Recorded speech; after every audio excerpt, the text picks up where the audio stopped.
அனைவருக்கும் வணக்கம். அருணகிரிநாதரை சந்திப்போம், இந்த கந்தர் அனுபூதியை பற்றி சிந்திப்போம் என்ற கருத்தாக்கத்தில் நாம் தொடர்ந்து கந்தர் அனுபூதியை பற்றி சிந்தித்து வருகிறோம். அனுபூதி என்பதற்கு என்ன பொருள் என்று சொன்னால், நாம் முன்பே சொன்னது போன்று அவருடைய அனுகிரகத்தை பெற்றதனால் அனுபூதி கிடைக்கிறது. சும்மா இரு சொல்லறை என்ற அந்த ஒரே ஒரு வார்த்தை அவருக்கு இறைவனுடைய அருள் கிட்டி இந்த அனுபூதியை அவர் பாடுகிறார் என்பதை அனுபூதியிலே வருகிறது. இந்த பாடலில் என்ன ஒரு அழகான ஒரு தெளிவை சொல்கிறார். ஆறுமுகன் அடியாவரை எப்படி ஆட்கொள்ளுகிறான் என்று சொன்னால், இந்த வள்ளியை மணந்த செயல், முருகனை வள்ளி அம்மை மணக்கின்ற செயல். ஏற்கனவே வள்ளி அம்மை முருகனுடைய அடியவராக இருக்கிறார். இப்போ அடியவர்களையும் அடியவராக இருந்து பணிந்து ஏற்று கொள்ளுகிறான் என்பதுதான் ஒரு தலைமை தத்துவத்தினுடைய அடிப்படை தன்மை. தலைவனாக இருந்தால் எல்லோரும் ஏற்றுக்கொள்ள மாட்டார்கள். தலைவனுக்கும் தலைவன் எப்படி இருக்க வேண்டும் என்பதை, அடியாருக்கும் அடியவனாக இருக்க வேண்டும். இறைவன் எங்கிருக்கிறான் என்பதற்கு அவ்வை பிராட்டி சொல்லுகிறார், அடியவர் உள்ளத்திலே ஆண்டவன் இருக்கிறான். அப்போது அவனாலே அவன்தாள் வணங்கி என்று திருவாசகத்திலே சொல்கிறார். அவன் அருளாரே அவன்தாள் வணங்கி என்று சொல்லுகிறார்.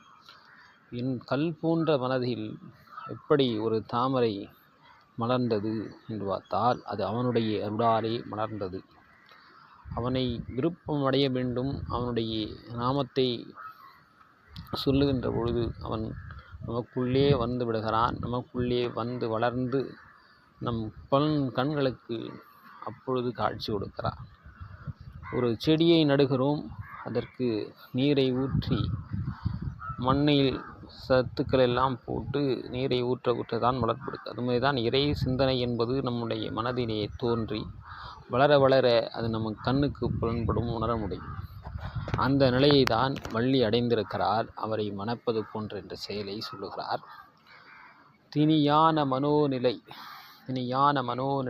மீதுனதால் அணியார் அரவிந்தம் அரம்புவதே பணியா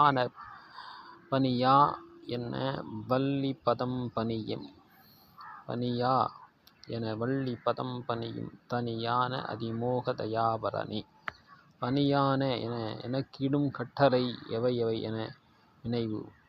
வள்ளி பதம் பணியும், வள்ளி பிராட்டியினுடைய திருவடிகளை பணிவது இறைவனுடைய செயலா? அது முருகப்பெருமான் இருக்க முடியுமா என்று கூட சில பேர் கேட்கிறார்கள்.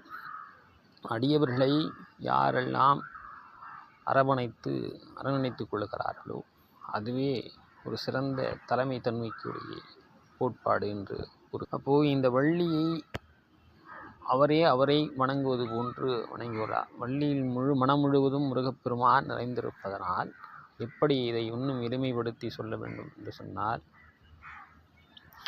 எப்படி ஒரு அணுக்களினுடைய தன்மை ஒன்றோடு ஒன்று, அது தன்மை இல்லைன்னா அது தன்மையோடு சேராது. இப்போது பல மிருகங்களை தூக்கி கொண்டு நாம் காட்டுப்பகுதிக்கு போகிறோம். இந்த காட்டுப்பகுதிக்கு போக சொல்ல பல்வேறு வகையான மிருகங்கள் ஒரு லாரியிலே இருக்குதுன்னு வச்சுக்கோங்களேன். அந்த லாரிக்குள்ளே குதிரை இருக்குது, யானை இருக்குது, ஆடு இருக்குது, மாடு இருக்குது, சிங்கம் இருக்குது, புலி இருக்குது. இப்போ ஒன்றையும் திறந்து விடுகின்ற பொழுது அது இனம் சார்ந்த கூட்டத்தோடு போய் சேர்ந்து விடும். அதுபோன்றுதான் இவரை அழைத்து அந்த மனதிலே நிரப்புகின்ற பொழுது தான் அவர் போய் அந்த வள்ளியை சரணாகதி அடைகிறார் என்ற பொருள் அடிப்படையில் எடுத்துக்காமலே, வள்ளி என்பது முருகனாக ஒன்றுபட்ட மனநிலை, இந்த பக்தி தன்மையை தான் சொல்லுகிறார்.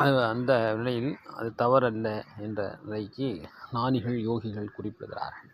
அதிமோக மிகுந்த காதல் கொண்ட தன்மையினால் கருணை கடலான அந்த சிவபிரானினுடைய இளைய மகனான முருகப்பெருமான் அங்கு வந்து திணியான மனோ சிலை மீது, மிக கடினமான ஆகிய கல்லின் மீது உனது தாள், அவனுடைய திருவடி எப்படி தாமரை மலர்ந்தது, அழகு மிஞ்சிய தாமரை மலர்வது போன்று அந்த கல் நெஞ்சிலே எப்படி தாமரை மலரும், பாறையிலே எப்படி மலரும் என்று சொன்னால், அவனுடைய காலே தாமரையாக மலர்ந்தது அவனுடைய நெஞ்சிலே என்று குறிப்பிடுகிறார்.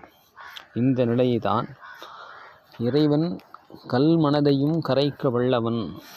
அதனால் இறைவனிடம் நாம் வைக்கின்ற கோரிக்கையும் எப்பேற்பட்ட கல் மனதையும் பிடித்து கொண்டிருப்பார். உங்களுக்கு எதுவும் செய்ய மாட்டேன், உங்களுக்கு எதுவும் போக மாட்டேன், வரமாட்டேன், அதையெல்லாம் உடைத்து அதை முருகனிடம் கோரிக்கை வைத்தால் அதை உடைத்து உங்களுக்கு வழிவகை செய்வார். ஆறு என்பதற்கு வழி என்பதுதான் பொருள்.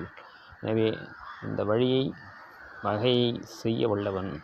இன்னொன்று, பெண்மையை வணங்குவதும் தவறுள்ள ஆதிபராசக்தியினுடைய வடிவம்.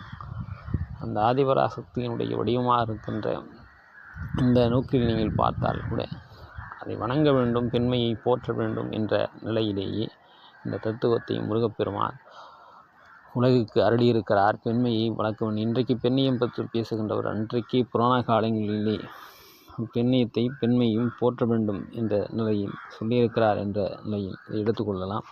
எனவே மீண்டும் சந்திப்போம். முருகப்பெருமானை பற்றி சிந்திப்போம். நன்றி, வணக்கம்.